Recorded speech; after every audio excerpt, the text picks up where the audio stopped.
সফলতা শর্টকাট কোনো সংজ্ঞা নেই।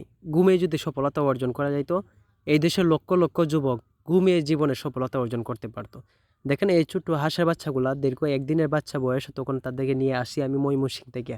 কিন্তু দীর্ঘদিন পরিশ্রম করার পর আজকে সেই সফলতার মুখটা দেখতে পারি। এজন্যই বলে যারা বেকার আছেন, যে কোনো কাজ হোক জীবনে ছোট মনে করবেন না। যে কোনো কাজকে আপনার শ্রদ্ধা বড় সম্মানের চোখে দেখবেন, তাহলে ইনশাল্লাহ আল্লাহর উপরে আছেন সেটা বিশ্বাস করবেন।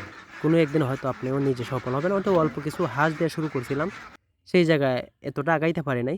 তারপর আল্লাহর কাছে লাখ লক্ষ কোটি শুক্রিয়া যে আমাকেও এই পর্যন্ত সফলতার দ্বার প্রান্তে পৌঁছাইছেন।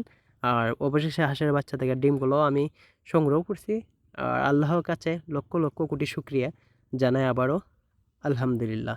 সকলে আমার জন্য দোয়া করবেন যেন এই আশার কামারটা বড় এক পর্যায়ে নেওয়ার জন্য আমি যথেষ্ট শ্রম এবং ধৈর্য দিকে আগানোর চেষ্টা করতেছি। আর বাকিটা আল্লাহর ইচ্ছা, যদি আল্লাহ আমার প্রতি সহায় হন এবং কামারের প্রতি বরকত দান করেন, অবশ্যই সফল হওয়া সম্ভব। সকলকে একটা কথাই বলতে চাই, সকলে আমার জন্য দোয়া করবেন, আমিও আপনাদের জন্য দোয়া করি আমার খামারটা যেন সামনে আগাইতে পারি। এজন্য দোয়া করবেন। সকলে ভালো থাকেন, সুস্থ থাকেন। আল্লাহ হাফেজ।